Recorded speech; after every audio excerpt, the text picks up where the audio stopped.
Cardinal Dossou, his heart still resonating with the words he had just spoken, slowly moved away from the podium, almost as if he wanted to retain every moment of that spiritual charge he had unleashed in those moments. The room, still vibrant with the echo of his teachings, was beginning to empty, but among the shadows and the flickering lights of the candles, the fervor of those present did not die down, but was transformed into a secret throb, a silent promise of renewal. Just outside the auditorium, a cool evening wind blew through the ancient corridors of the Napa Institute, carrying the scent of wet earth and night-blooming flowers. The faithful scattered along the sidewalks, some in small groups animated by passionate speeches, others alone, lost in their thoughts. In a secluded corner, an old priest, Don Mateo, sat on a bench of weathered wood. His gaze fixed on the sky, he recalled the cardinal's words, as if each syllable had awakened memories of a youth in which faith was an inextinguishable fire. The true path, he murmured to himself, is made of trials, but also of daily miracles. At that moment, the silence of the night was broken by the determined step of a young woman, Martina, who approached him with uncertain but determined steps. "Don Mateo," he said with a trembling but resolute voice, "how can we, in a world that seems to have forgotten the sacred, ensure that the light of faith never goes out?" The priest, smiling with a sweetness that tasted of ancient truths, replied, "Martina, every act of faith is a seed planted in the infinite. Even in the darkest moments, a small gesture, a whispered prayer, is enough to trigger a rebirth. The church does not live only in the walls, but in every sincere heart that dares to believe." Martina's face lit up with a new light, as if those words had dispelled an inner shadow. "So, let's start with ourselves. Let's tell our story, let's show the world that faith is not an abstract concept, but a living force that transforms life." Meanwhile, behind the doors of a small cafe adjacent to the institute, a group of young people had gathered to discuss what had happened in private. Among them was Luca, a boy with a rebellious look but eyes full of hope, who had attended the speech and felt deep down that something had to change. "Boys, we can't just sit around and wait for someone else to tell us how to live our faith," he exclaimed, heating up the conversation. "We have to act, participate actively. What if we organize small meetings, where we can share experiences, rediscover forgotten traditions? Imagine a prayer festival, a reenactment of the ancient celebrations that once united our communities." The idea took hold quickly. That evening, amidst satisfied glances and shaking hands, an unwritten pact was born, to bring the light of Christianity beyond the walls of empty churches, reaching squares, schools, and homes. Luca and his friends decided to meet regularly, not for a simple ritual, but to create a movement of spiritual renewal, rooted in everyday life and authenticity. As the night deepened, Cardinal Dossou, wrapped in a dark cloak, walked slowly through the corridors of the convent, thinking over every word he had spoken.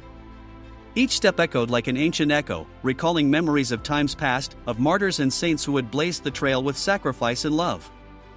In a small side chapel, he decided to pause for a moment of meditation. Before a modest altar, lit only by the dim light of a candle, the cardinal knelt. "Lord," he whispered, "give me the strength to guide these lost souls. May my voice not only be a call, but an instrument of truth and compassion." At that moment, within the silent walls of the chapel, it almost seemed as if time had stopped. A slight shiver ran through the air, and Dossou perceived, not without a certain emotion, that every sincere prayer had the power to rewrite destiny.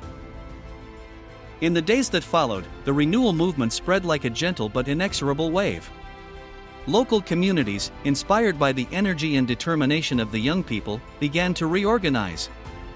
Small Bible study groups formed in family living rooms, where old and young gathered to discuss the scriptures, share life stories, and rediscover that spiritual dimension that seemed to have faded with the passing of the years.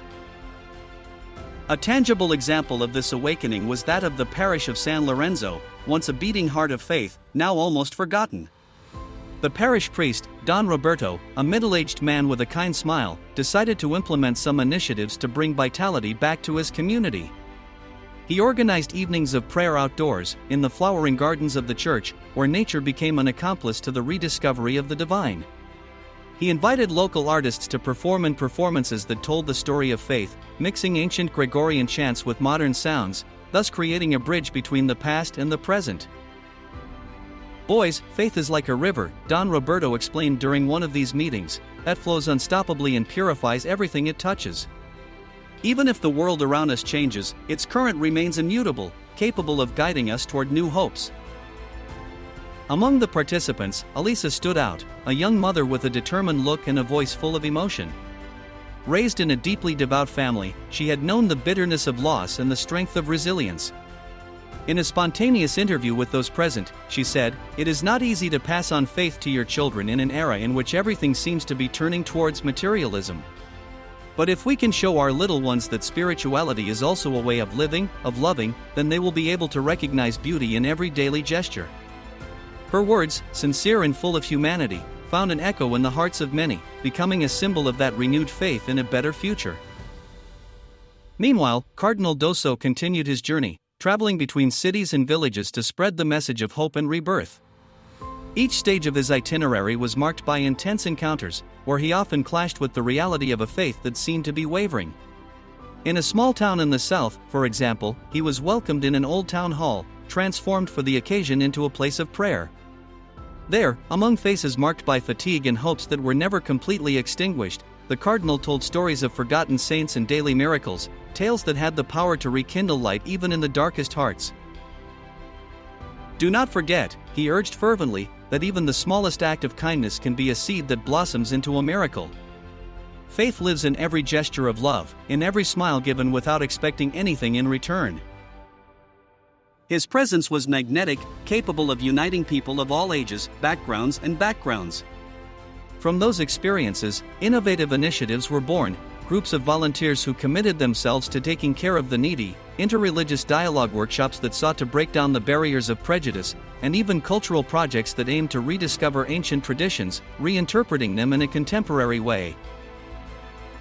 And so, while the cardinal was preparing for a new journey, a new challenge, his figure remained etched in the memory of those who had been fortunate enough to listen to him. His words, although harsh in their denunciation, had been a balm for afflicted souls, a spark capable of rekindling the fire of hope. In that climate of rebirth, the message spread far beyond the walls of the temples. There was talk of a church that was not just an institution, but a community of hearts, a network of strong and authentic human bonds. And while the streets came alive with new stories, small daily miracles and gestures of solidarity, the cardinal's lesson remained impressed as a warning and an invitation to live the faith not as a mere formality, but as a daily journey made of courage, passion, and love for others. As the days passed, those voices merged into a single chorus, capable of challenging the current of the modern world and of affirming, with strength and determination, that the divine light would never be extinguished. Thus, between informal meetings, sincere hugs and glances full of gratitude, the community found itself, renewing the ancient pact with the divine. And in every corner, from the most modest living room to the large squares, one could feel that, despite the challenges and temptations of modernity, faith was destined to be reborn, transforming pain into hope and loneliness into a fraternal embrace. This new era, made of small but intense daily gestures, was the answer to that call to action launched by a cardinal who, with his presence and his charisma, had been able to make the deepest chords of the human soul vibrate. And while the morning lights began to dye the sky with golden shades, every heart knew, in an intimate and unmistakable way, that the rebirth of faith was only at the beginning, ready to illuminate the path of those who had the courage to believe and love without reserve.